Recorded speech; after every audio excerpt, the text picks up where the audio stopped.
여러분, 오늘 이 본문 말씀은 하나님 나라가 성장하고 자랄 때 그 하나님 나라는 어떤 특징을 가지는지 그걸 우리에게 말해주는 이야기들입니다. 여러분, 하나님 나라가 성장하고 자랄 때 그 특징도 우리가 잘 캐치해야 되지만, 먼저는 하나님 나라가 어디에서 성장하고 자랍니까? 예수 그리스도를 자신의 구세주와 주님으로 믿는 신자의 심령 속에서 하나님 나라는 자라고, 예수 믿고 살아가는 신자의 모든 시간과 공간 속에, 우리의 인생의 여정 속에 하나님 나라는 성장하고 자라는 줄로 믿습니다.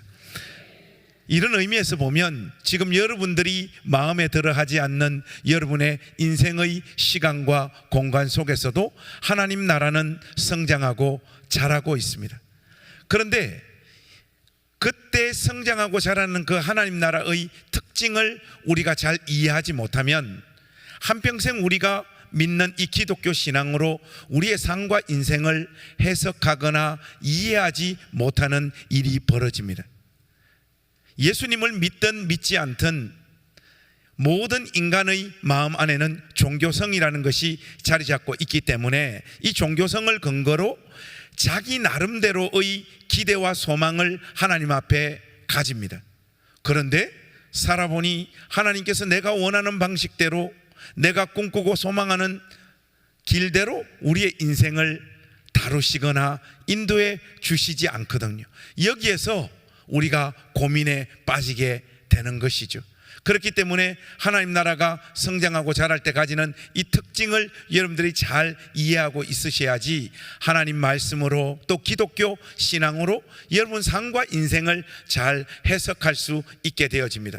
이렇게 목회를 하다 보면 교회 안에 신방을 하거나 만나서 대화를 나누어 보면 신앙 고백이 굉장히 영광스럽고 승리주의적인 고백을 가진 분들이 있어요. 쉽게 말하면 이렇습니다. 목사님, 저는 예수 믿고 사는 이 하루하루가 너무 기쁘고 너무 행복합니다.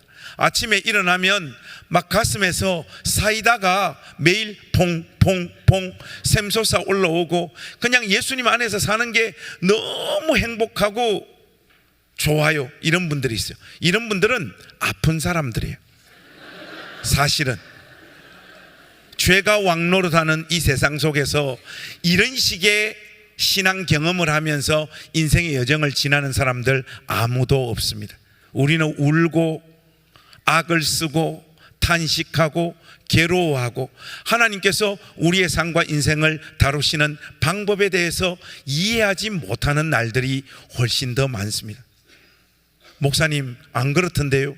교회 오면 다들 표정들이 밝고 다들 행복해 보이잖아요. 연기를 하는 겁니다, 여러분. 사실은 우리의 삶의 현장에서는 남몰래 흘리는 피눈물이 있고 고민이 있고 신앙의 흔들림이 있고 하나님이 내 인생을 붙잡아서 무엇을 하시려고 하는지 그게 다 이해되어지지 않아서 우리 마음 가운데 오는 뭔가 다 채워지지 않는 신앙의 정서가 우리 가운데 있죠. 그렇기 때문에 오늘 말씀을 특별히 우리가 잘 이해해야 됩니다. 여러분, 자, 하나님 나라가 성장하고 전진할 때 가지는 그 특징을 우리 한번 자라나는 씨의 비유에서 먼저 한 가지 확인해 보십시다. 26절 27절 우리 한 목소리로 한번 읽어보겠습니다. 시작. 또 이르시되 하나님의 나라는 사람이 씨를 땅에 뿌린과 같으니 그가 밤낮 자고 깨고 하는 중에 씨가 나서 자라되 어떻게 그리 되는지를 알지 못하느니라. 지금 마가는 하나님 나라의 성장을 농부가 밭에 씨를 뿌렸는데 그 밭에서 씨가 성장하고 자라는 것에 비유하고 있습니다. 바로 거기에서 이 하나님 나라의 성장에 있어서 아주 중요한 특징 한 가지를 우리가 포착할 수 있는데, 여러분들 특별히 27절 말씀에 보시면 씨가 나서 자라되 어떻게 그리 되는지를 알지 못한다 이렇게 말합니다. 여러분, 이게 아주 중요합니다. 하나님 나라는 우리의 인생의 시간 속에서 지금도 성장하고 자라는 것은 분명한 일이고 하나님께서 시작하신 이 일은 결단코 실패하지 않습니다. 그리스도 예수 안으로 부른 자기 백성들의 삶 속에 하나님은 반드시 영광스러운 결과를 가져오고야 마는 분이십니다. 그런데 그렇게 하나님께서 우리의 인생의 여정 속에서 일하실 때 정작 예수 믿는 신자의 경험은 무엇이냐? 어떻게 그리 되는지를 알지 못한다는, 하나님께서 지금 내 인생을 붙잡아 어디로 끌고 가시는지, 무엇을 하려고 하시는지, 도대체 어떤 결과를 내 삶 가운데 안기려고 하시는지 그것을 느끼거나 알거나 감각하지 못한 채 우리는 우리의 인생의 시간을 통과한다는 것, 이것이 하나님 나라의 성장과 관련해서 아주 중요한 특징입니다. 자, 여러분 28절 한번 보세요. 거기에 보시면 땅이 열매를 맺기는 맺는데 어떻게 열매를 맺는다고요? 스스로 열매를 맺는. 우리 한글 개역 개정 성경은 땅이라고 하는 이 단어가 문장의 주어 역할을 하고 있는데, 신약 성경을 기록한 헬라어 성경으로 보면 스스로라고 하는 이 부사가 28절 맨 앞에 위치되어져 있어요. 그래서 28절 전체를 강조하고 있는 표현도 스스로고, 자라나는 시의 비유의 가장 핵심적인 단어도 스스로입니다. 그런데 신약 성경을 기록한 헬라어와 영어를 조금만 공부를 해보면 한 가지 특징을 발견할 수 있어요. 그게 뭔가 하면 굉장히 많은 영어 단어들이 신약 성경을 기록한 헬라어에서 파생되어져 나왔다는 거예요. 이 스스로에 해당하는 헬라어가 어떻게 되는가 하면 아우토마테 하는 단어예요. 아우토마테. 여러분들이 아는 헬라어는 아가페밖에 없잖아요. 그런 의미에서 우리 아우토마테 한번 발음해 보실까요? 시작. 아우토마테입니다. 이 아우토마테에서도 영어 단어가 하나 파생되어져 나왔습니다. 제가 울산에 우리 낮은당교회 가족들에게 한번 물어봤어요. 여러분 한번 추론해 보세요. 어렵지 않아요. 영어 단어만 잘 발음하고 조금만 생각하면 거기에서 파생되어져 나온 영어를 추론할 수 있습니다 하고 물어봤어요. 아우토마테에서 파생되어져 나온 영어 단어가 뭘까요? 이러니까 아우토반 이러고 자빠졌어요. 여러분 아우토반은 독일의 고속도로 이름이잖아요. 영어 단어가 아니잖아요. 여러분 아우토마테에서 파생되어져 나온 영어 단어는 오토매틱이에요. 하나님 나라는 하나님 나라의 그 자체의 생명력이 하나님 나라를 자동적으로 스스로 밀고 가는 힘을 가지고 있는 거예요. 지금 마가는 인간의 헌신과 수고는 아무짝에도 쓸모없다, 이런 정도의 이야기를 하고 있는 것은 아니지만, 하나님 나라가 성장하고 자랄 때 그 가장 중요한 핵심적인 동력은 인간의 헌신과 수고도 아니고 하나님 나라의 그 자체의 생명력이라는 거예요. 이미 여러분들이 예수님을 여러분의 구세주와 주님으로 믿었을 때 여러분 삶과 인생 위에 이 하나님 나라의 씨앗이 심겨졌고, 심겨진 그 시점부터 하나님 나라는 여러분 삶과 인생에서 지금 성장하고 자라고 있습니다. 다만 그 인생의 시간을 통과하는 우리들은 그 하나님 나라가 어떤 모양을 취하게 될지, 어떤 열매를 맺게 될지, 내 삶을 어떻게 빚어가고 인도하고 있는지를 느끼거나 알거나 잘 감각하지 못하면서 우리의 인생의 시간을 통과한다는 것, 여러분 이게 하나님 나라의 성장에 있어서 아주 중요한 특징입니다. 그래서 타코마 지역에 있는 예수 믿고 살아가는 주 안에 있는 모든 가족 여러분, 여러분 삶에 이런저런 영광스러운 삶의 결과가 없어 보이는 듯한 여러분의 인생, 예수 믿고 사는데도 솔직히 별게 없다, 예수 안 믿고 사는 사람과 나의 모습이 그렇게 크게 구별되어지지 않는 것 같고, 기쁨이나 평강이 뚜렷하게 나타나지 않는다 하는 이런 것들로 고민하는 여러분, 그게 있잖아요. 예수님을 잘못 믿어서 여러분들이 가지는 결과가 아니라 예수 믿는 신자의 아주 보편적이고 정상적인 신앙 경험이라는 것을 여러분들이 잊으시면 안 되는 거예요. 이거 일단 하나 여러분들 마음 가운데 잘 정리를 해 두시고, 그 다음 우리 겨자씨 비유로 넘어가서 거기에서 한 가지의 특징을 한번 더 확인해 보십시다. 31절 32절 우리 한 목소리로 한번 읽어보겠습니다. 시작. 겨자씨 한 알과 같으니 땅에 심길 때에는 땅 위의 모든 씨보다 작은 것이로되 심긴 후에는 자라서 모든 풀보다 커지며 큰 가지를 내나니 공중의 새들이 그 그늘에 깃들일 만큼 되느니라. 여러분, 하나님 나라의 성장과 자라남에 있어서 두 번째 중요한 특징이 뭔가 하면, 하나님 나라가 시작되어지는 그 모습을 볼 때, 바로 그 모습, 그 시작에서 볼 때는 뭔가 될 것 같지 않은 모습으로 시작되어지는 나라가 하나님 나라예요. 우리의 이성과 우리의 상식으로 볼 때 저기서는 어떤 의미 있는 결과들이 절대로 만들어질 수 없다라고 하는 모습으로 시작되어지는 나라. 마치 무엇과 같습니까? 여러분 인생과 같잖아요. 여러분 인생 뭐 있습니까? 뭐 없잖아요. 우리가 살아보니까. 교회에서 뭐 목사님들 설교에 가스라이팅 하도 심하게 당해가지고 뭐 예수 믿고 살면 뭐 은혜 받고 복 받고 우리 인생 막 대단히 영광스럽게 되는 줄 알고 그 말씀 붙잡고 막 살아갔는데, 살면 살수록 우리의 인생의 초라함을 우리가 느끼게 되잖아요. 그리고 이렇게 살다가 끝나는 내 삶과 인생에 무슨 영광스러운 결과가 있을까? 여러분들 안에 그런 탄식과 고민들이 있을 거예요. 그렇게 하나님 나라는 시작되어지는 거예요. 여러분 한번 보세요. 우리 주님께서 인간의 몸을 입고 이 세상 가운데 오셔서 회개하라 천국이 가까웠노라, 이 하나님 나라의 복음을 외치셨습니다. 그때 능률과 효율의 측면에서 보자면 예수님 당대에 우리 주님께서 그 하나님 나라의 복음을 어디에서 외치시는 것이 가장 빠른 속도로 열방을 향하여 하나님 나라의 복음이 퍼져가는 방법이었겠습니까? 당연히 제국의 정중앙이었던 로마를 복음으로 쪼개기 시작을 하면 가장 빠른 속도로 하나님 나라의 복음이 퍼져갔을 거 아니에요.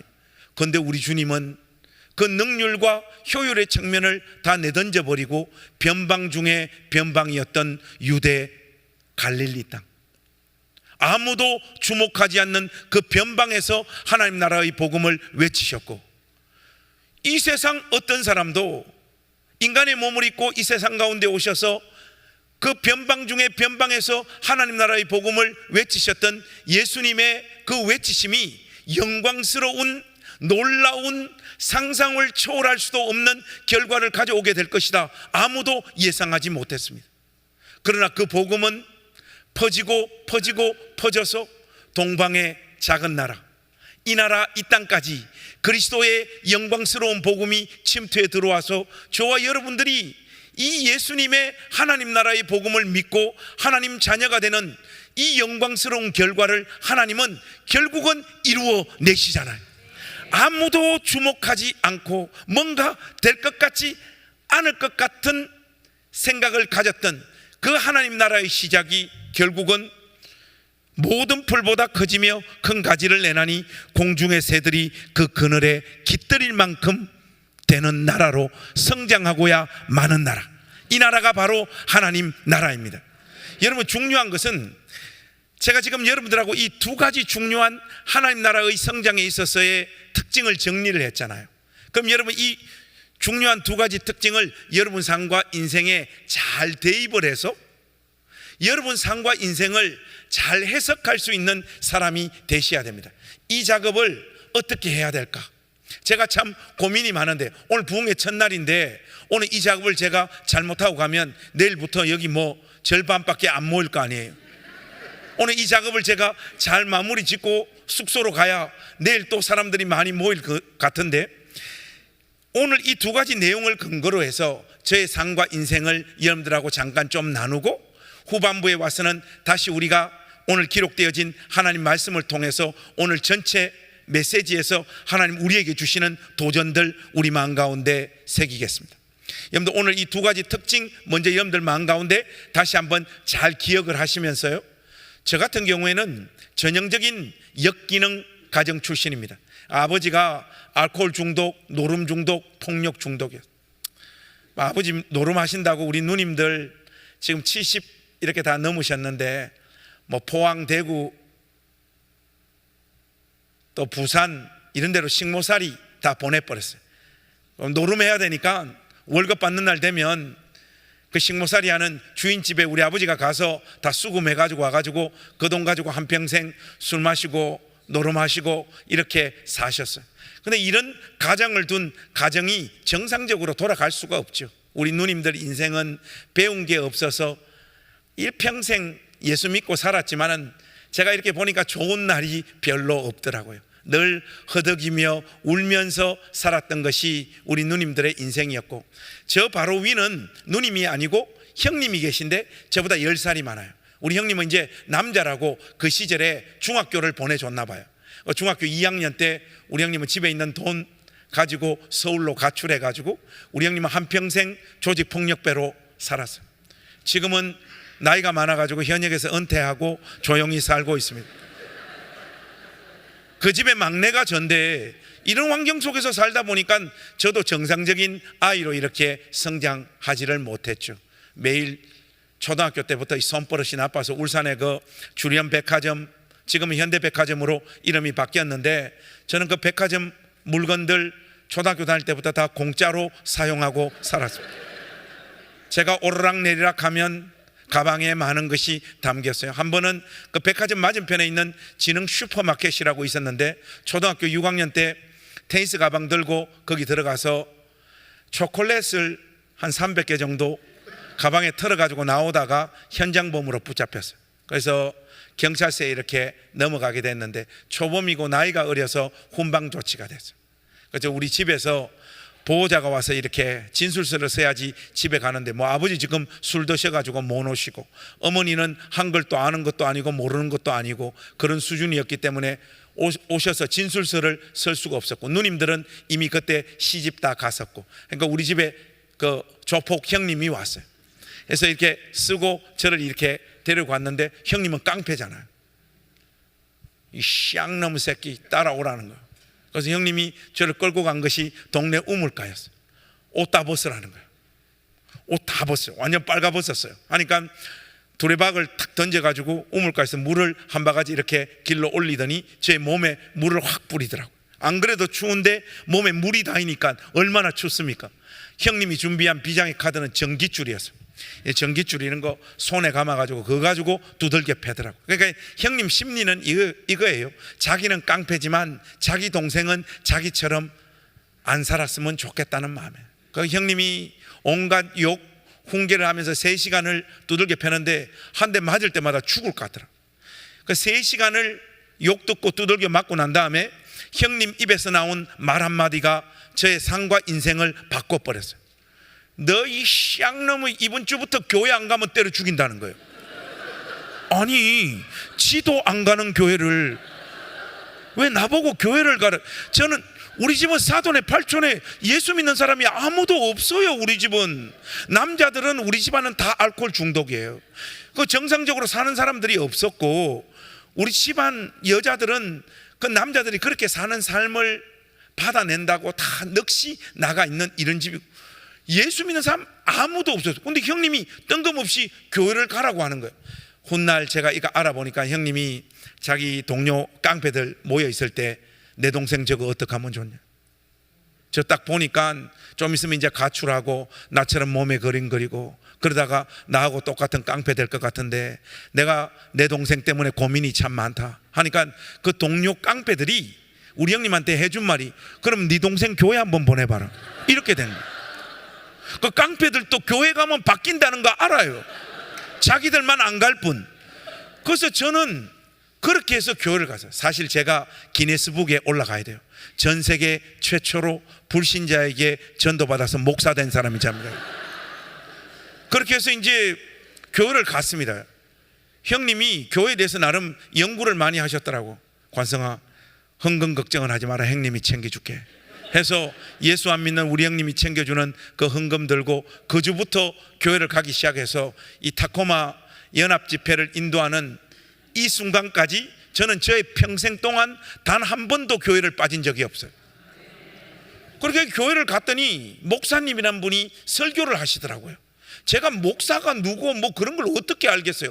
앞에 목사님이란 분이 설교를 하시는데 예수를 바르고 진실하게 믿으면 하나님께서 개인에게 복을 주시고 가정에 복을 주시고 가문도 다 바꿔버린다는 거예요. 그러니까 특히 그 앞에 앉아 있었던 아줌마들이 아멘 아멘 아멘 하시는데 다 권사님 집사님들이죠. 근데 어린 제 마음에 어떤 생각이 드는가 하니까 설마 목사님이 거짓말을 하시겠나. 저도 제가 처해 있는 이 지긋지긋한 환경이 죽을 만큼 싫었거든요. 진짜 예수님만 열심히 바로 믿으면 하나님께서 내 삶과 우리 집 다 환경도 바꿔주시나.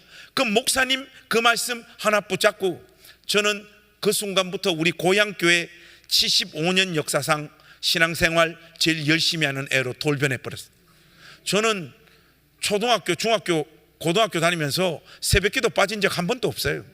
수요예배, 금요예배, 뭐 주일날 모든 예배란 예배는 다 드렸고, 근데 진짜 하나님 말씀에 능력이 있는 것이 믿음도 하나도 없는 이 진공상태의 아이가 예배드리는 그 시간을 사수했을 뿐인데 이 강단에서 선포되어지는 하나님의 말씀이 저의 심령을 쪼개고 그리스도이신 그분이 제 삶의 주인으로 찾아오셨어요. 특히 저처럼 이렇게 엮이는 가정 속에서 살다가 주님을 만난 사람들은 그 감격과 기쁨이 크잖아요. 여러분들 중에 모태신앙들 있잖아요. 여러분 모태신앙은 뭡니까? 지가 믿는지 안 믿는지 자기가 몰라요. 정신 차리면 그저 앉아 있는 곳이 예배당일 뿐. 그렇게 신앙생활을 하다가 또 하나님께서 그런 모태신앙을 가진 사람들의 인생 위에도 은혜를 부어주시잖아요. 제가 지금 뭘 이야기하고 싶은가 하면 이렇게 경험상으로 보면 저처럼 이렇게 엮이는 가정 속에서 자란 아이들이 구주이신 주님을 만날 때 그 기쁨과 감격이 크더라고요. 내 인생을 주님 위해서 드려야 되겠다. 그때만 하더라도 교회 분위기가 그랬어요. 약간 뭐 주님을 위해서 인생을 드린다는 게 딴 게 아니라 이 목사 되는 거, 그게 하나님 앞에 가장 크게 헌신하는 길이었어요. 저는 목사 되는 게 뭔지는 잘 몰랐지만 다만 우리 고향교회 목사님이 설교를 참 못했어요. 하나님, 제가 이 현실을 바꾸겠습니다.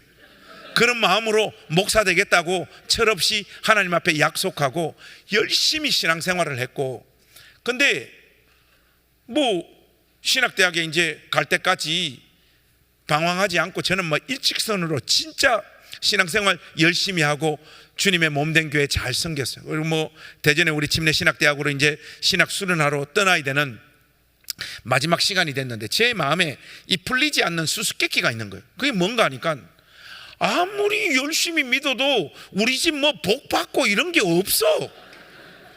그 목사님이 제 마음에서 이거 뭐 구라를 친 건가?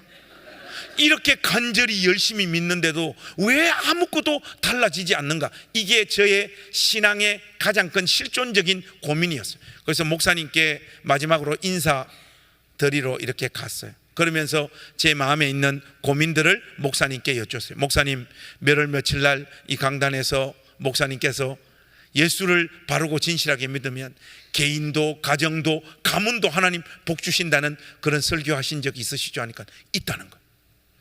그거 질문 하나 해서 답을 받았고, 그럼 목사님, 우리 교회에서 신앙생활 제일 열심히 하는 사람 누굽니까? 당돌하게 물었어. 하니까 우리 교회가 아니라 내 목회의 여정에서 관성이 너처럼 이렇게 간절히 마음을 다해서 교회를 섬기고 신앙생활 하는 사람, 어른, 아이 다 포함해서 나 만나지 못했다. 목사님이 저희 신앙의 그 열심을 인정해 주시더라고요.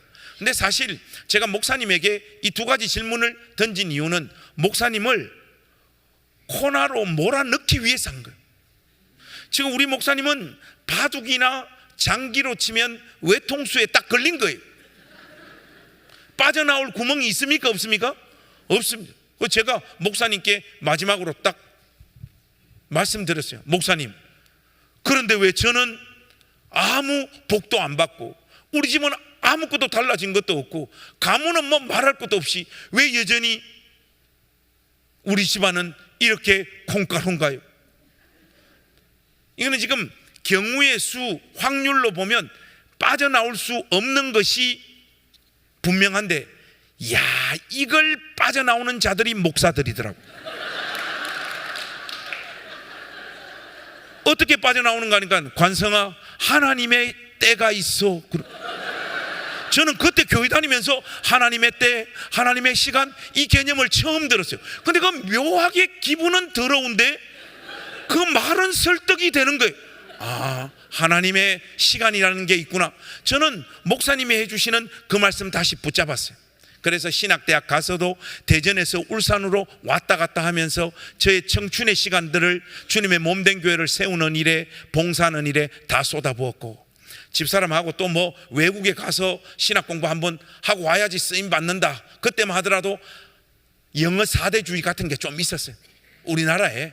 지금은 아이들이 이런 거 많이 극복한 것 같아서 참 보기가 좋은데, 그래서 저하고 저희 집사람은 영국으로 가서 신학 수련을 하고 한국으로 돌아와서 이제 목회를 시작을 하는데, 제가 참 시간이 이렇게 지나서 이렇게 보니까 장로님들이나 교회 권사님들, 집사님들, 어른들 해주는 말씀이 결국은 다 맞더라고요. 무슨 말인가 하니까, 관생이 너는 안 믿는 집안 출신이니까 사모를 만날 때 목사님 딸이나 장로님 딸 만나라 했어요.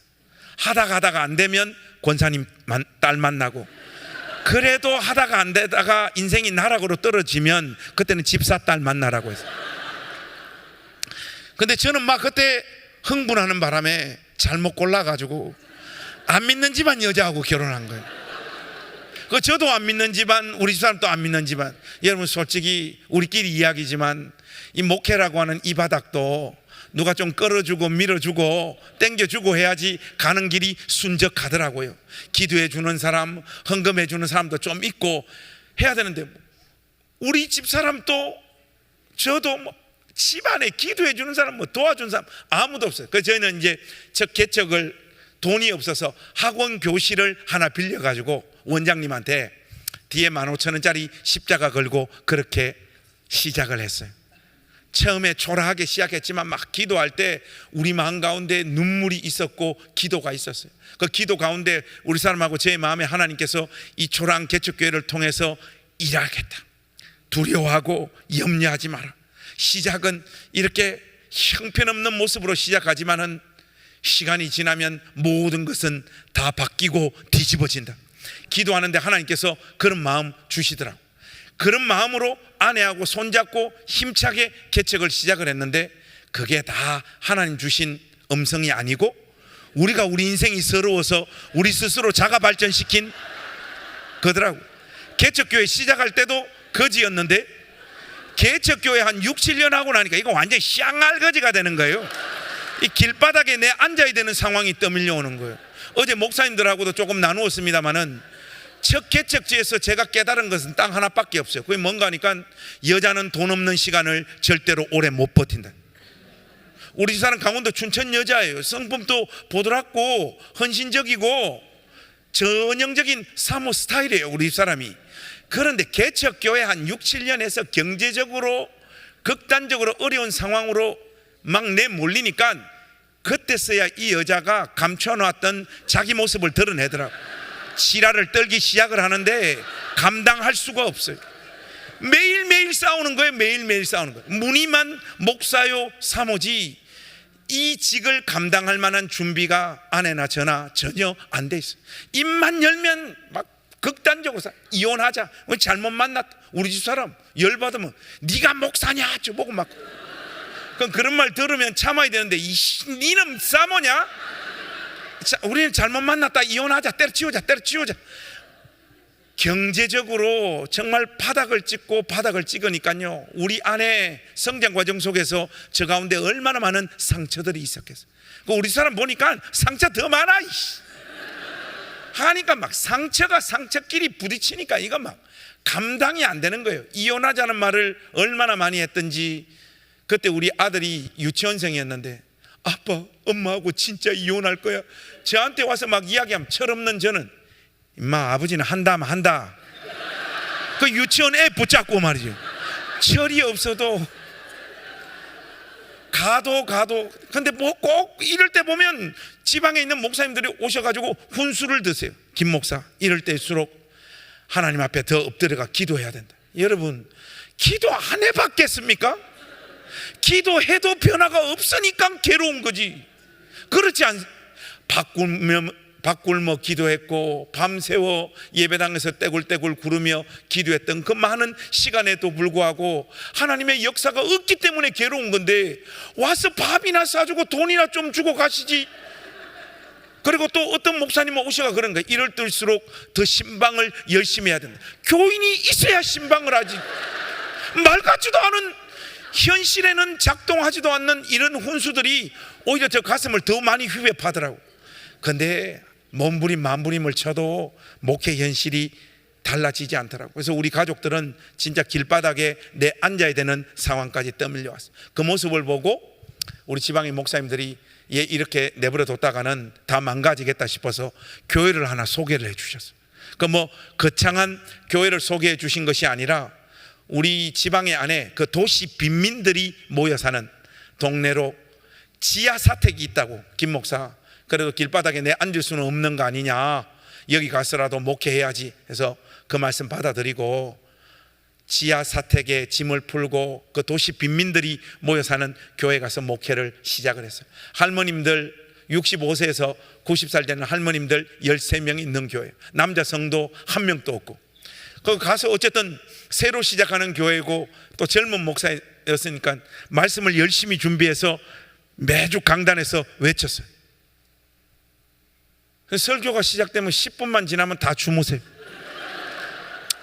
근데 여러분, 이걸 3달, 4달, 한 6개월 정도 당하고 나니까 와, 돌아버리겠는 거예요. 근데 이게 자꾸 당하니까 저 마음에 이제 간이 붓기 시작을 하는데, 간이 어떤 식으로 붓는가 하니까 설교 준비를 언제 하는가 하니까 주일날 오전 10시 50분에 설교 준비를 해요. 쉽게 말해서 준비 안 한다 이거죠. 올라가기 전에 말씀 하나 펴면 영접하는 자, 곧 그 이름을 믿는 자들에게는 하나님 자녀가 되는 권세를 주셨으니, 이런 말씀 보이면 그냥 가지고 올라가서 준비도 안 하고 설교를 했어요. 준비 안 하니까 은혜 받고 안 주무시더라고. 그러니까 현실 목회는 기도 많이 하면 역사가 나타나고 준비 많이 하면 은혜를 받고 꼭 그렇지도 않더라고. 그러니까 여러분, 지금 꼴을 한번 보세요. 이 교회가 이게 콩가루 교회인 거예요. 목사 이 모양, 우리 권사님 집사님들 이제 다 연세 드셔가지고 이런 교회 무슨 역사가 나타나겠어요. 여름 되면 장마가 이렇게 지면 일정 창문에서 물이 흘러 넘쳐가지고 지하 사택이 다 잠겨버렸어요. 그 여름 참, 그래서 일정 창문 막는 방법 알아냈을 때는 얼마나 기쁘던지 예수님 만났을 때보다 더 기쁘더라고. 그런데 도저히 안 되는 방법이 있는 게, 현관 바닥에서 샘솟아 올라오는 물은 실시간으로 퍼내, 옆에 다라이 갖다 대놓고 퍼서 다라이에 물 담아 화장실로 실시간으로 갖다 버려야지 사택이 침수가 안 되는 거예요. 그런데 여러분, 하나님은 주로 비를 언제 내리십니까? 낮에 내리십니까? 아니면 밤에 하나님 살아보니까 우리 스타일 아니에요, 여러분. 새벽에 막 비가 억수같이 쏟아지만 우리 아들 지호하고 저하고 다라이 옆에 갖다 대놓고 쓰레받기로 물 다라이에 퍼담아서 계속 왔다 갔다 하는데, 새벽이 이렇게 다가오니까 우리 아들 힘들었던지, 아빠 나는 내일 학교 가야 되니까 좀 그만하면 안 될까? 이 새끼, 아빠는 좀 이따가 새벽 기도해야 된다. 이 새끼 계속해 임마. 우리 둘이 해가 다 뜨기까지 그 다라이에 물 퍼담아가지고 물 버렸던 날들 잊을 수가 없죠.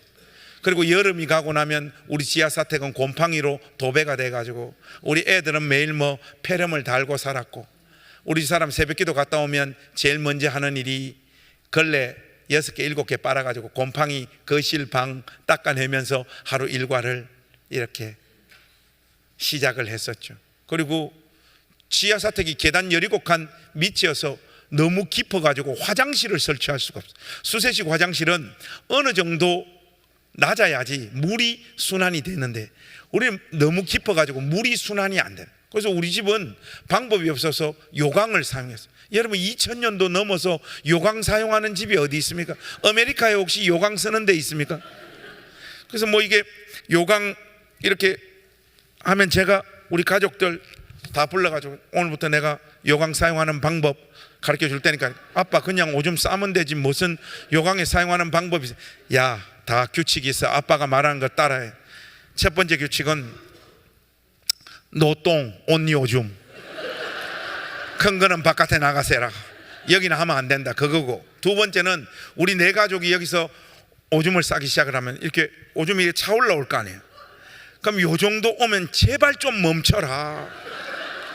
제발 요 끝까지 좀 사지 마라. 왜냐하니까 새벽 기도 끝나고 이거 제가 버려야 되는데 이 계단 17칸 올라가서 교회 문 열면 마을 입구에 공동 화장실까지 가야 되는데 계단 올라갈 때 이게 출렁출렁 해가지고 손에 오줌이 줄줄줄줄 흘러내리는. 아이고 가도 끝이 없는 거예요. 이게 제가 압축해서 말씀드렸습니다마는 이게 거의 20년 시간이에요. 가도 안 되는 거예요. 안 되는 거. 그래서 제가 우리 사람 보고 목회 그만하자 했어요. 하나님 나 안 부르셨는데 내가 셀프 안수 주고 목사 된 것 같다 하니까 보통 이럴 때 이제 사모님들이 목사님들을 딱 잡아주잖아요. 하나님 주신 소명들 그렇게 쉽게 버리면 안 돼요. 뭐 끝까지 이 길 가야지 이렇게 하는데 우리 집 사람은 너무 잘 생각했다는 거예요. 내가 봐도 당신은 목회 스타일을 바꿔야 될 사람이 아니라 목회를 하면 안 되는 인간이야. 그리고 우리 어머니는 예수님을 늦게 믿으셔가지고 교회가 뭔지 잘 몰랐어요.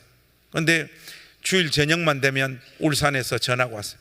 관성아 이번 주에는 손님들 많이 왔나? 이렇게. 엄마 손님들 많이 안 왔다니까. 야야 내가 니를 낳아가지고 기른 장본인인데 관성아 니는 목사 스타일 아니다. 니는 노가다 스타일이다.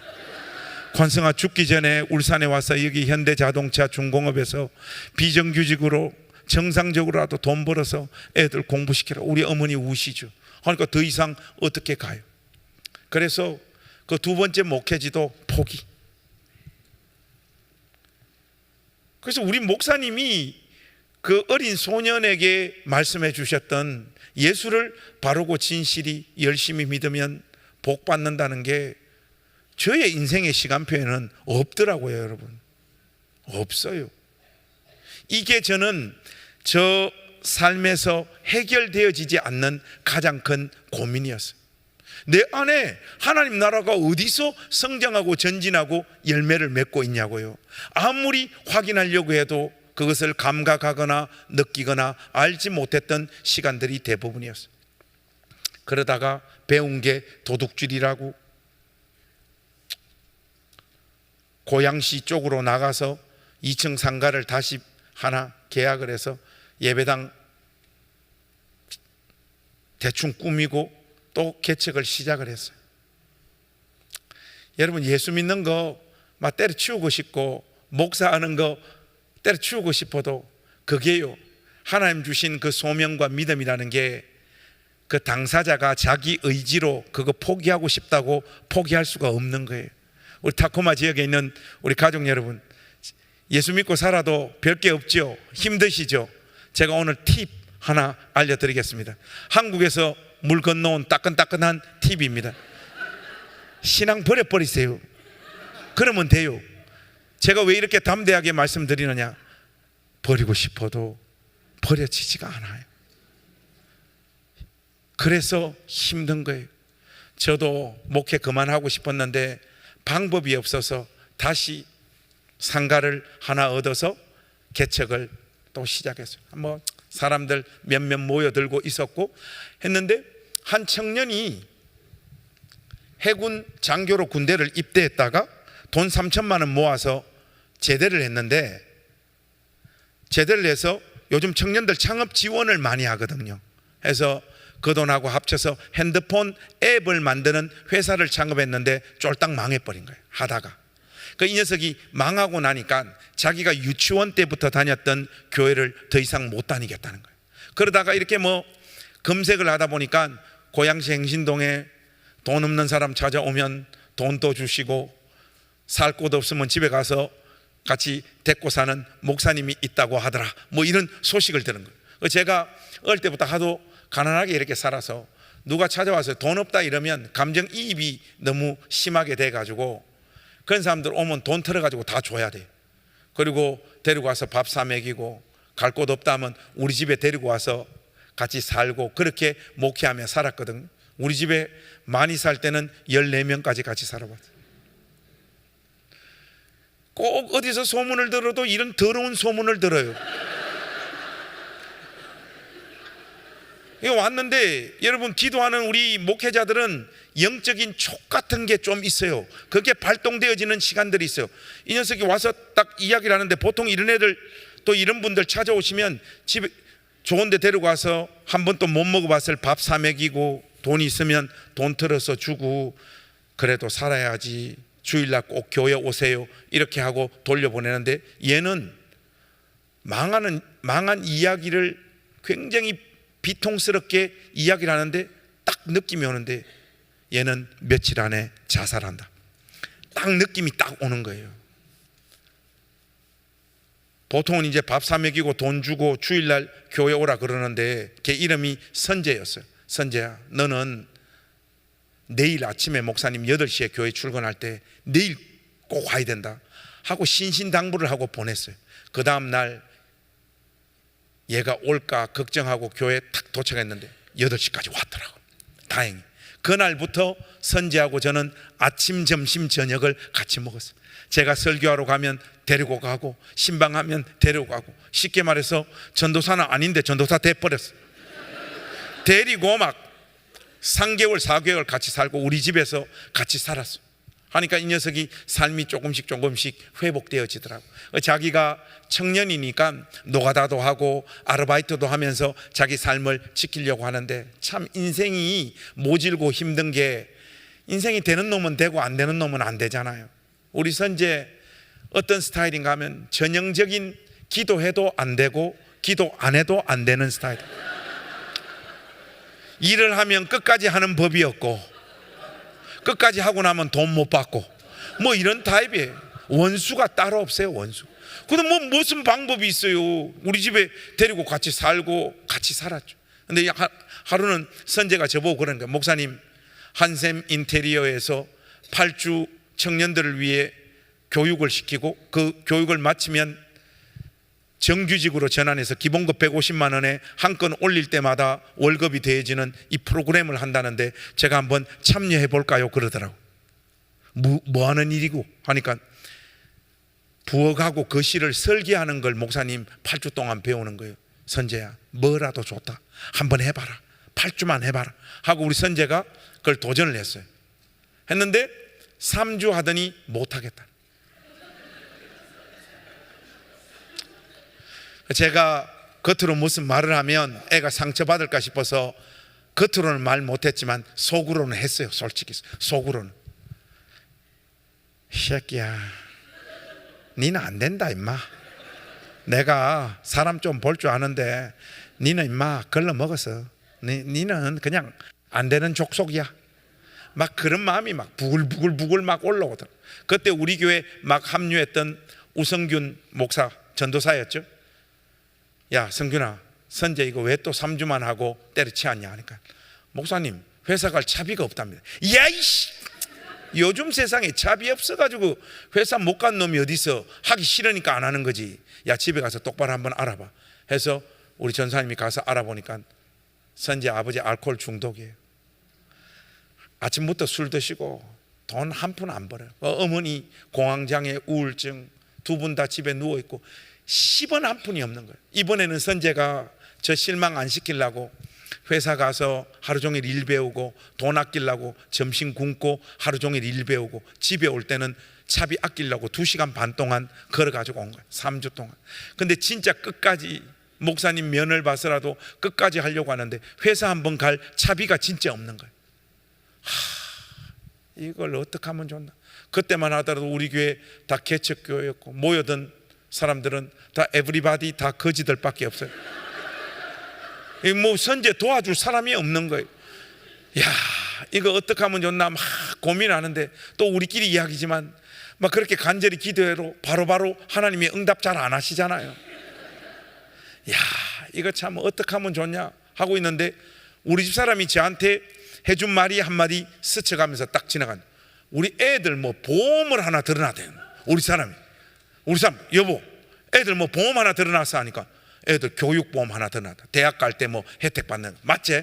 여보, 시간 없다, 빨리 지금 예약해라 하니까, 우리 사람, 여보, 나 목회 당신하고 하면서 당신 하자는 거 안 해본 거 없고, 내 모든 거 다 팔았고, 예수 안 믿는 친정집에 돈 빌려 오라고 당신 공갈 협박 나와가지고, 그때마다 나 그래도 당신 기 안 죽이려고 친정에 가서 돈 빌려온 적만 해도 몇 번이냐고. 근데 여보, 이거 별거도 아닌 애들 위해서 이거 뭐 하고, 나는 제발 이런 거는 좀 건들지 마 하고 우리 사람 막 울더라고. 그런 우는 것에 감동을 받는 사람은 경상도가 아닙니다, 여러분. 야, 이씨, 지금 바빠 죽겠는데 이씨, 감상에 빠진 이야기하고 자빠졌어요. 야, 빨리 예약해. 그러니까 강원도 춘천 여자는 경상도 놈을 이길 수가 없어요, 여러분. 하니까 우리 사람 어떡합니까? 못 이기지. 저쪽 가니까 전화해가지고 예약하는데 입모양 보니까 100% 욕이야, 욕. 그러니까 인간아 돈 가져가라 하고 돈 주더라고. 우리는 또 그런 돈 감사함으로 잘 받아요. 받아서 선재를 목양실로 불렀어. 선재야, 목사님 말 잘 들으라. 야, 목사님 인생은 다 기울어 버렸지만은 너 임마 갈 길이 구말린데 뭐 조금 하다가 그만두고 하면 안 된다, 선재야. 설마 니나 목사님 인생에 우리가 뭐 해가지고 돈 벌고 잘 사는 날이 오겠냐? 그런 날 안 와. 우리 스피릿이 절대 비관 정신이잖아. 안 되잖아. 그런데 선재야, 뭐 한번 시작하면 마무리 있는 습관은 젊었을 때 꼭 길러놔라. 목사님 돈 구해왔다 받아라. 목사님, 저 죽으면 죽었지 그 돈 못 받아요. 저 그 돈 어떤 돈인 줄 알아요? 학시. 야, 헛소리 하지 말고 받아. 선재 호주머니에 돈 쑤셔 넣었어요. 선재야, 빨리 가라. 가서 8주까지만 해. 그리고 이번에 회사 갈 때 버스 타고 가지 마. 가오 빠진다. 택시 타고 와 임마. 그리고 남들 10,000원짜리 사 먹을 때 20,000원짜리 사 먹어버려. 집에 올 때 돈 다시 택시 타고 와. 이 돈 다 써도 된다. 선재야, 8주까지만 해. 목사님, 저 이 돈 못 받아요. 야, 오버하지 말고 이씨, 빨리 가 임마. 목사님, 야 빨리 가 해가지고 선재 떠밀어 가지고 보냈어요. 선재가 울면서 그 돈 받아가서 우리 선재가 8주 훈련을 끝냈어요. 끝내고 선재가 처음 배치된 곳이 한샘 인테리어 서울 목동 지점에 배치됐어요. 근데 이 일을 10년 15년 먼저 시작한 사람보다 우리 선재 첫째 딸, 둘째 딸, 셋째 딸 실적이 더 좋은 거예요. 막 쭉쭉쭉쭉 뻗어가는데, 근데 여러분, 선재하고 저처럼 태어나서 공부를 한 번도 잘해본 적도 없고, 목회를 해가지고 뭐 열매가 있어 본 적도 없고, 인생에서 의미 있는 성과를 얻어보지 못한 사람들은요, 뭔가 잘 되면 좋기보다는 불안해요, 여러분. 여러분 그 심정 아세요? 초반 끝발 개 끝발이잖아. 끝까지 잘 되는 법이 없잖아요, 우리 같은 인생은. 하니까 여러분, 저는 뭐 기복신앙 이런 거 진짜 안 좋아하는데, 선재가 그 일을 시작하면서부터 제 신앙이 기복신앙으로 바로 바뀌어버리더라고. 기복신앙이 최고의 신앙이에요, 여러분. 하나님, 우리 선재 한 번만 좀 도와주십시오. 엎드려가 기도하는데 그 기도하는데 왜 그래 눈물도 나고 그 기도가 간절한지 모르.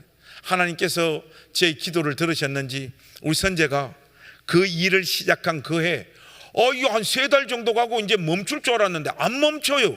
쭉쭉쭉쭉 가더니 그 일을 시작한 첫 해 선재 연봉이 1억이었어요. 그 다음 연도 1억 5천. 지금은 우리 선재 밑에 일하는 애들이 30명이 넘습니다. 이거 도대체 뭐야 이거? 하더만 이 녀석이 하루는 저한테 전화 왔어요. 목사님, 오늘 저녁에 저하고 밥 좀 먹읍시다 하는데, 여러분 그 말이 왜 그래 웃기기도 하고 같잖아요. 이때까지 밥을 100번, 1000번, 10,000번 내가 사 먹이고 내가 가지고 있는 돈들 선지하고 나누고 우리 집에서 함께 데리고 살았던 놈이 이래가지고 저 밥 사준다고 하는데 감사하기도 하고 웃기기도 하고, 아이고 살다 별일이 다 있네 하고, 목사님 오늘 소고기 저하고 좀 먹읍시다. 그래서 우리 교회 앞에 있는 그 소들역에 7시까지 좀 나오십시오 해가지고 갔어요. 갔더니 선재가 그 좋은 고기 시켜놓고 입이 딱 기다리고 있더라고. 둘이 앉아서 고기 굽고 이제 밥을 먹는데, 이거 굉장히 행복하고 좋은 날인데 분위기가 이렇게 좀 디프레션 되는 거예요. 분위기가 이렇게 좀 가라앉아. 이거 왜 이러지? 선재 밥을 먹다가 선재 얼굴을 딱 봤는데 이 녀석이 고기를 구우면서 울고 있더라고. 저한테 안 들키려고. 지도 좋은 거예요. 나도 돈 벌어서 우리 목사님 밥 사주는 날 왔다 이거예요. 저한테 안 들키려고 눈물을 닦으면서 고기를 막 이렇게 굽는데, 우리 또 이 경상도 사람이 이런 거 어색한 거 이런 거 힘들어요. 제가 수도권에서 목회할 때 제일 힘들었던 것 중에 하나가 뭔가 하면 이 수도권 것들은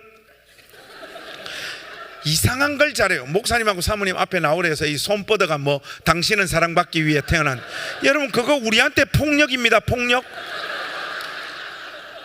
그런데 우리 선재가 이게 또 뭐 우니까 이게 막 얼굴도 못 쳐다보겠고 이게 막 어색해서 죽겠는 거예요. 선재야, 목사님 오늘 여기 신방이 한 건 있어가지고 목사님 먼저 좀 가봐야 되겠다 하고 핑계를 대고 저는 일어나고 열심히 일해래 하고 나왔어요. 선재가 그 고기 정리하고 음식값 지불하고 제가 저쪽 가고 있었는데 목사님 하고 막 뛰어오더라고. 뛰어오더니 봉투를 하나 제 호주머니에 팍 꽂고 휙 도망을 가버리더라고. 우리 또 사례비를 많이 받아본 사람들이라 우리는 딱 잡으면 얼마인 줄 알거든. 딱 잡으니까 이게 이거 신사임당이면 이거 보통 액수가 아니겠는데 해가 아니나 달라 열어보니까 신사임당이 이만큼 들어가네. 돈이 500만 원 또 넘었어요. 놀래서 선지한테 바로 전했어요. 야 이놈아, 이제 일 좀 시작한 놈이 뭔 목사님한테 돈을 이렇게 많이 넣었어 하니까 선재가 말이 없어요. 수학이 바짝 갖다 대니까 수학이 너머로 선재가 울고 있더라고. 그래서 이 녀석 호흡을 좀 가다듬을 때까지 제가 기다렸어요. 선재야, 돈 너무 많잖아 임마.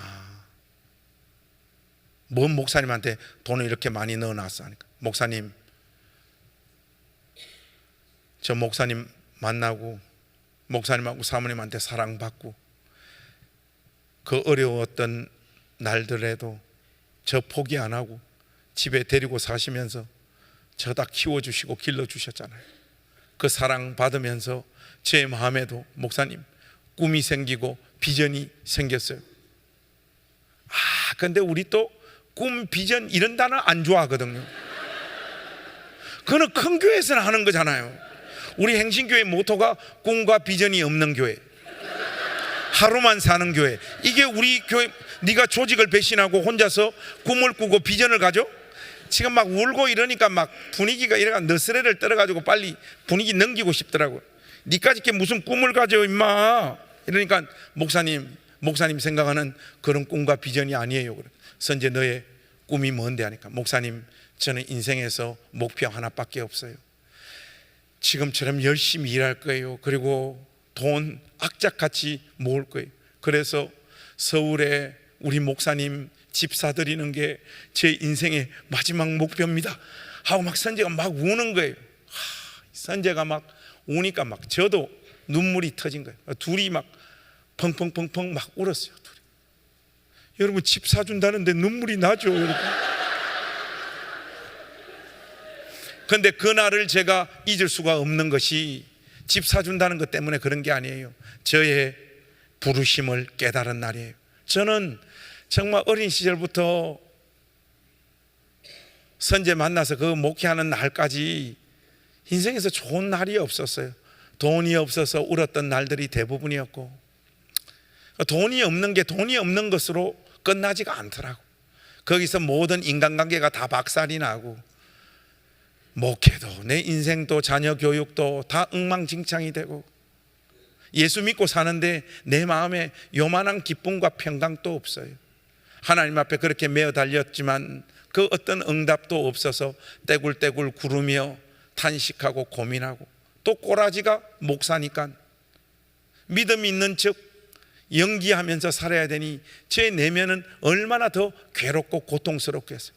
그런데 그날 저는 깨달았어요. 하나님께서 저의 삶을 이렇게 인도해 오신 이유가 바로 가난하게 살면서 겪는 애환과 서러움과 고통, 그 탄식을 어린 시절부터 하나님은 저의 몸에, 세포에 하나하나 그 감각들을 다 새겨 넣으셔가지고 선제 같은 인생, 이런 사람들 찾아와서 돈 없다고 울부짖을 때 이런 인생들 포기하지 못하는 그릇으로 하나님께서 나를 빚어 오셨구나, 이게 나의 부르심이구나.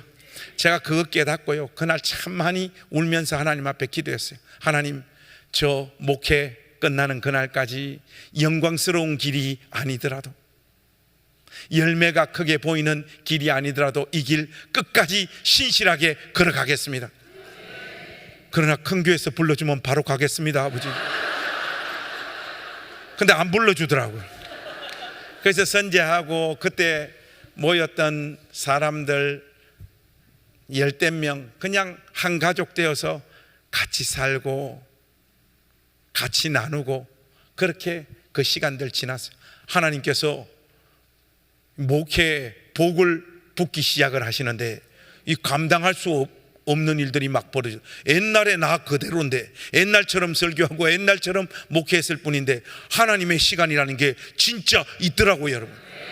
매주 새 가족들이 떠밀려 오기 시작을 하는데 7년 만에 우리 행신 침례교회가 500명 넘는 중형교회로 성장을 해요. 근데 그런 말을 안 했어야 되는데 평상시에 제가 입 바른 소리 많이 했거든요. 교회 계속 키우면 안 되고 분리개척해야 됩니다. 그 말을 하는 바람에 이제 교회가 이렇게 커서, 우리 교회 여기서 더 커지는 거는 큰 의미가 없다, 가족처럼 이렇게 되면 같이 살기가 어렵다 해서 우리 그 우 목사를 수도권에 교인들 250명 떼고 교회 재정 절반 떼서 분리개척 바로 추진을 했는데 코로나가 딱 와버린 거예요. 아, 이거 어떡하냐. 그래서 성균아, 좀 기다리자. 우리 하나님의 지혜와 방법을 찾으면서 코로나 지날 때까지 좀 기다리자 했어요. 그 코로나 지날 때쯤 하나님, 교회는 교회를 낳아야 되는데 우리 교회 어떻게 분리개척해야 됩니까? 자, 엎드려서 기도하는데 고기도 먹어본 놈이 잘 먹고 돈도 써본 놈이 잘 쓰고 개척도 한 번이라도 해본 놈이 잘하는 것 아니겠? 그런 마음과 감동을 딱 주시는 거예요. 그 마음이 딱 왔을 때 제 입에서 조건반사적으로 튀어나왔던 고백이, 사탄아 물러가라. 지금 장난하나, 이씨. 태어나서 뭐 딱 한 번 해가 잘 된 게 행신교회 성장한 건데 이는 하나님 뜻하고 상관없다 해서 그쪽 말이 들려왔던 그쪽은 안 쳐다보고, 주님 어떻게 해야 됩니까? 기도하는데 그 헨리 나우엔 책을 안 읽었어야 되는데 그 제자의 길이라고 하는 책에 어떤 문장이 나오는가 하면, 욕망은 상향성의 삶을, 소명은 하향성의 삶을 추구한다.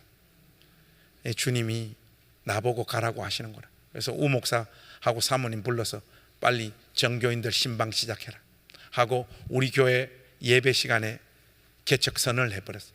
교회가 난리가 났어요. 막 울고 불고, 왜 너는 또 안 하고 하냐고, 나 이제 교회 안 나온다고 막 우리 권사님들하고 다들 난리가 난 거예요. 특히 우리 장로님 무서우시거든요. 목사님은 평상시 목회도 좀 질서가 없는 편인데 개척도 이렇게 질서 없이 하냐고 막. 여러분, 그분들 다 설득하고 울산으로 개척한다. 목사님이 가까운 데 가지 왜 울산이야? 수도권에 개척하면 여러분들 따라 나와서 우리 행신교회 흔들립니다. 여러분들 따라올 수 없는 곳으로 가겠다고. 그래서 울산이라고.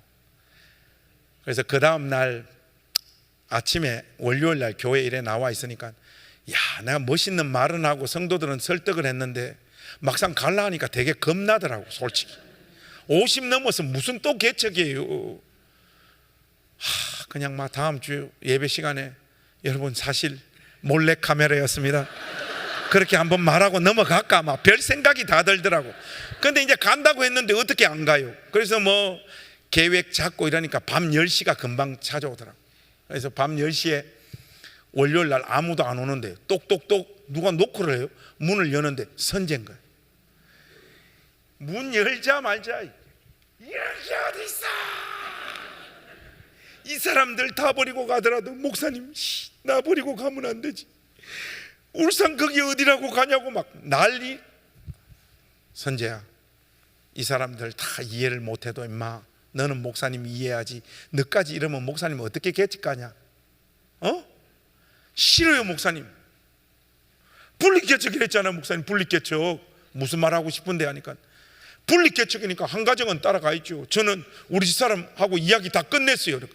너 서울에서 태어나서 서울에서 이때까지 살고 한샘 인테리어 이제 자리 잡아서 이렇게 잘 되는데 울산 거기 어디라고 네가 거기 따라가냐? 목사님 저 말리지 마세요.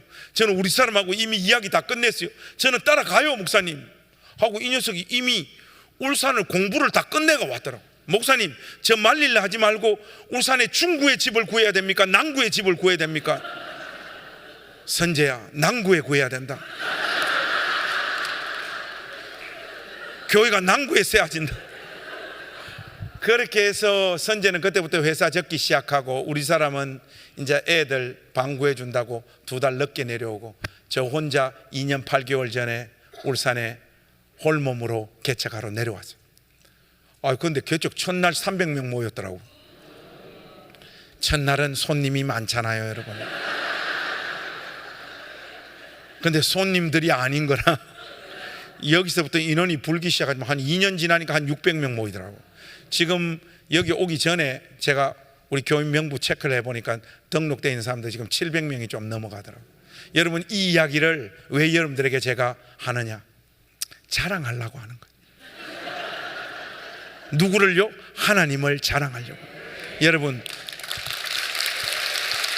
한 소년 보십시오. 그 소망 없는 역기능 가정, 알코올 중독자, 폭력자의 가정에서 한 아이가 성장하고 자라서 하나님 만나고 소명 주시고 그 소명 이루기 위해서 걸어가는 날들 동안 하나님께서 내 삶과 인생에 도대체 무엇을 하시려고 했는지 저는 몰랐어요. 하나님 나라가 내 인생에서 성장하고 전진하는지 저는 몰랐어요. 그러나 주님 버리지 않고 계속해서 걸어갔어요. 내가 느끼거나 감각하거나 알지 못하는 그 순간에도 하나님은 일하고 계셨고 하나님은 그리스도 예수 안으로 부르신 자기 백성들의 삶을 붙잡아 반드시 하나님의 영광의 찬송이 되는 자리에 세우고야 마십니다. 저의 인생을 이렇게 다루신 하나님께서 여러분 삶과 인생도 반드시 그렇게 인도하시고 빚으셔서 하나님의 영광의 찬송이 되는 자리에 세우실 줄로 믿습니다. 여러분들이 오늘 이 말씀에 아멘 했으면 이제 우리가 결단하고 하나님 말씀을 붙잡아야 되는데 여러분 우리 말씀 하나 보십시다. 설교가 조금만 길어질 것 같은데 저한테 시간 조금만 더 주세요. 뭐 안 준다고 어떻게 할 수 있겠습니까? 그죠? 자, 여러분 몇 절 보시는가 하면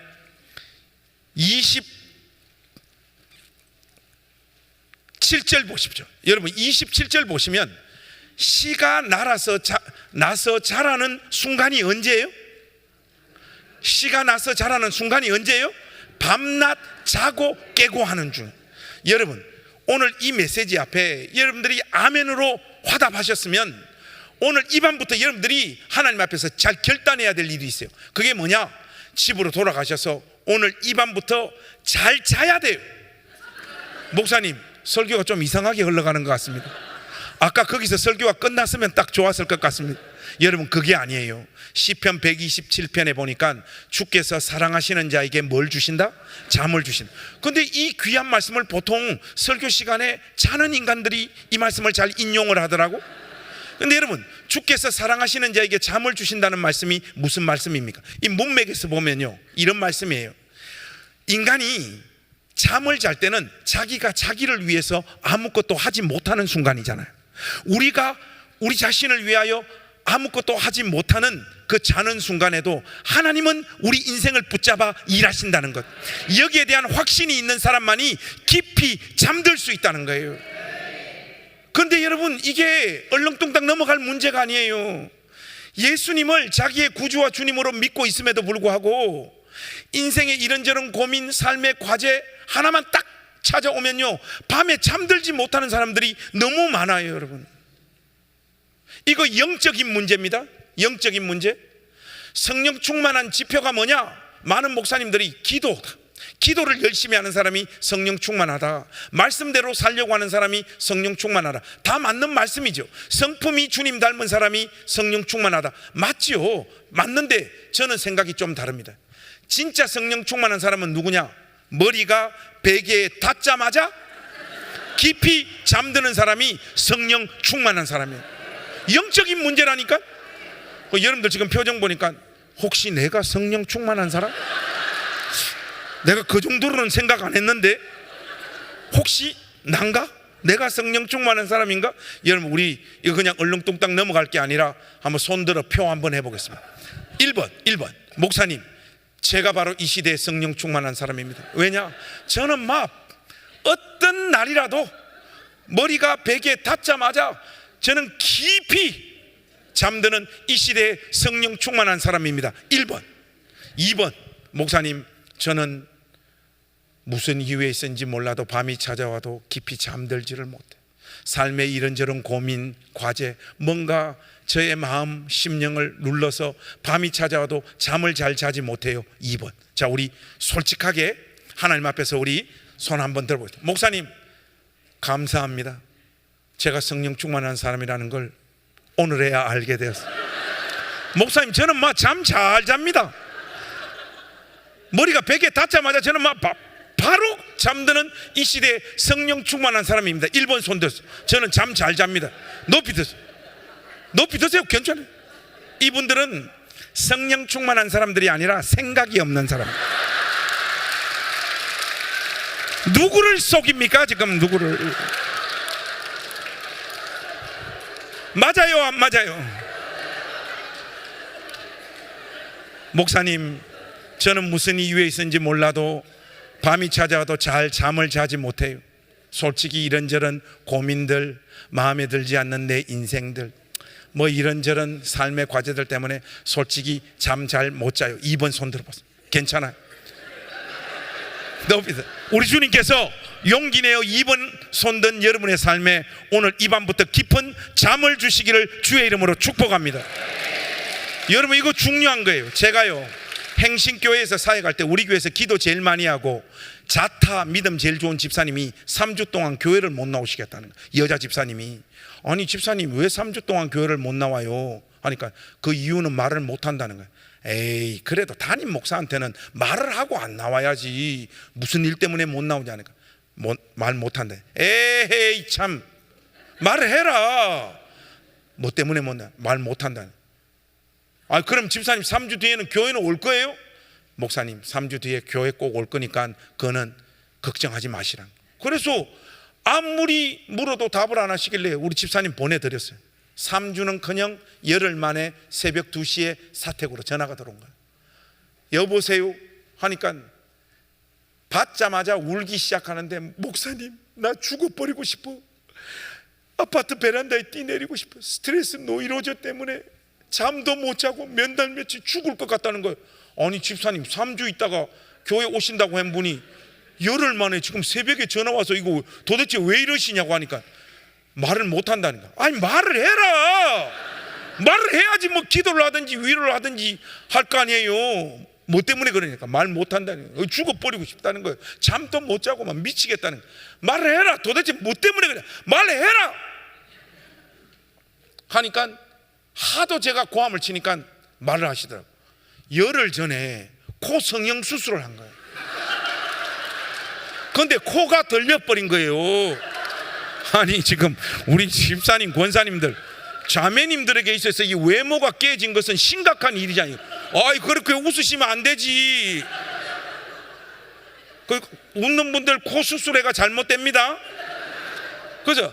아니, 집사님 코가 도대체 얼마나 들렸는데 하니까 바짝 들려버렸다는 거예요.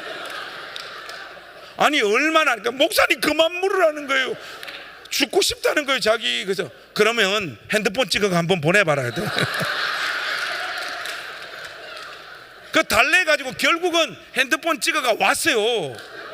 왔는데 삼자가 보니까 그냥 좀 오뚝하게 이쁘게 돼서, 아니 집사님 이쁘게 됐네, 이거 가지고 뭐 그러냐고 하니까 아니라는 거예요. 아무리 설득을 해도 안 돼. 근데 우리 사람 자고 있는데 빨리 일나라, 이 사모가 이 순간에 자빠져 자냐, 빨리 일나라. 뭐 여보 뭐 이쁘다 해라, 이쁘다 해라. 우리 사람 바꿔가, 집사님 너무 이쁘게 됐어요. 그래가지고 달래가지고 교회에 와서 지금도 신앙생활 잘하고 있어요.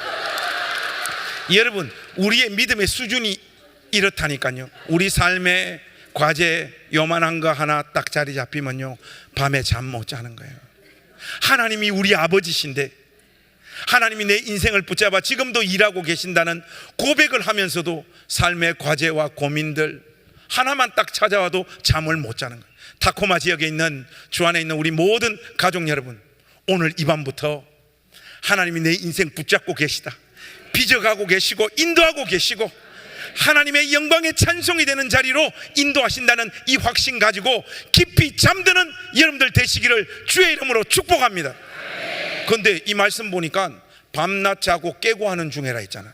뭐냐, 밤에는 잘 자는데 아침에는 안 일어나는 인간들이 있어요. 하나님 나라는 밤낮 자고 깨고 할 때 성장하고 전진한다고. 여기서 말하는 아침에 못 깬다는 것은 눈이 안 떠여진다는 게 아니에요. 물리적으로 눈은 떠여지는데 나를 찾아오는 삶이 마음에 들지 않는 거예요. 일어나서 그 삶을 살기가 싫은 거예요. 산다고 살았는데 내 인생은 점점 꼬이고 엉망이 되는 거예요. 내가 생각해도 내 삶이 너무 개떡 같은 거예요. 저도 도시 빈민들하고 사역할 때 새벽 기도, 저는 어릴 때부터 훈련이 돼서 새벽만 되면 눈 바로 떠요. 근데 기도하러 가고 싶지가 않는 거예요. 왜냐? 기도하면 뭐예요? 기도 하나 내 목회 현실은 똑같은데, 이런 마음이 딱 잡히니까요, 아침에 일어나서 그 삶을 살지를 못하겠는 거예요. 여러분, 자, 전국에 목사님들 새벽 기도 갈 때 어떤 마음으로 가는지 여러분들에게 좀 가르쳐 드릴까요? 1번, 2번으로 한번 해봅시다. 보통 새벽 기도 가려면 4시에 일어나요. 4시에 샤워하고 뭐 말씀 보고 이렇게 4시에 알람 따르릉 울릴 때 전국의 목사님들 알람 다 끄면서 하는 말, Oh what a wonderful day. 하나님 오늘 또 좋은 하루 주셔서 감사합니다. 우리 타코마 중앙장로교회 가족들 이름 불러가며 기도하는 자리에 이 종을 세워주시니 감사합니다. All glory to God. 모든 영광 하나님 받으십시오. 이런 마음으로 새벽기도 간다. 1번. 2번 있어요. 2번. 4시에 알람 따르릉 울릴 때 전국의 목사님들 알람 다 끄면서 하는 말, 에라이 샹, 어떤 놈이 새벽기도 만들었노? 미국하고 영국은 안 한다 하던데 왜 한국 교회만 새벽기도가 있노? 가자 죽지 못해서 가자. 여보 빨리 일어나 가자. 이런 마음으로 간다. 여러분, 전국의 목사님들 새벽 기도 갈 때 1번 마음으로 갈까요? 2번 마음으로 갈까요? 여러분, 1번은 주기철 손양원 또 안 됩니다. 우리가요, 아침에 눈 딱 떴을 때 내 삶이 마음에 들지 않을 때 깨지 못한다는 뜻이 바로 그 말입니다.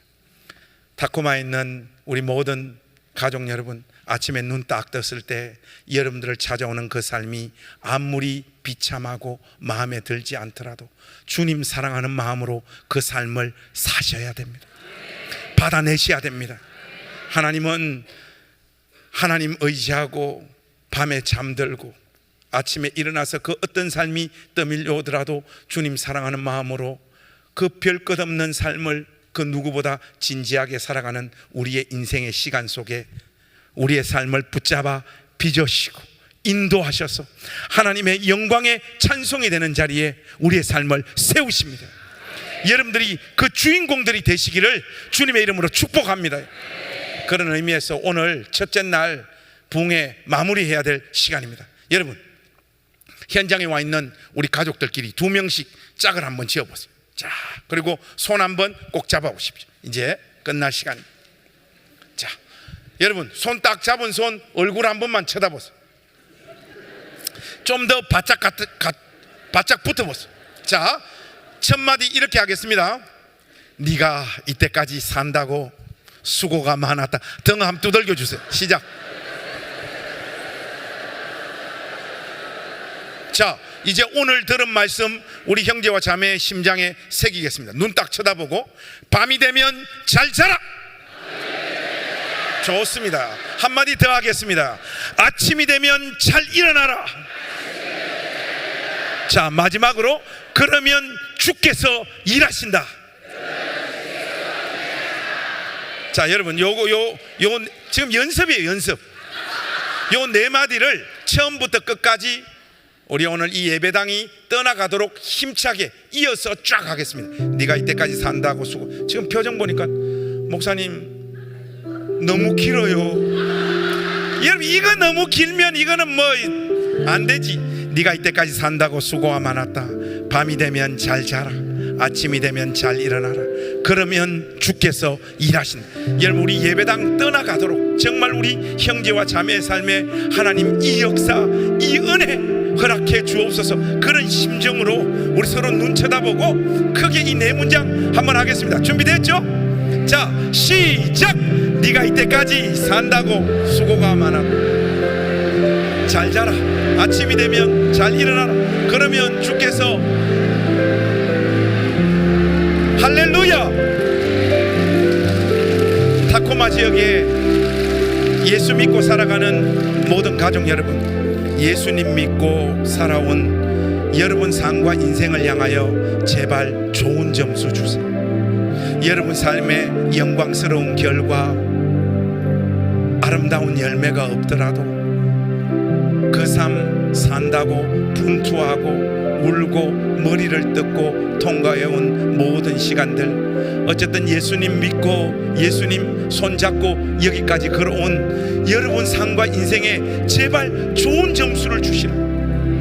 여러분의 인생의 최대치를 여러분은 하고 계신 거예요. 성령께서 역사하신 결과고 하나님께서 붙잡으신 결과가 여러분들이 지금도 주를 버리지 아니하고 그리스도이신 예수님 안에서 살고 있는 이 현실입니다.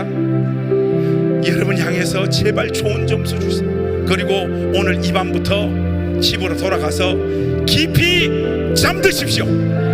그리고 내일 아침에 눈 떴을 때 어떤 삶이 여러분을 찾아오더라도 주님 사랑하는 그 마음으로 그 삶을 그 누구보다 영광스럽게 살아가는 주인공들이 되십시오.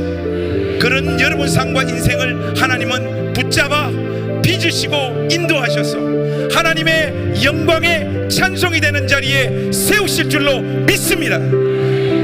오늘 이 예배당에 참여한 모든 가족들의 삶이 바로 그 은혜의 주인공들이 되시기를 우리 구주 예수 그리스도의 이름으로 축원합니다. 감사합니다.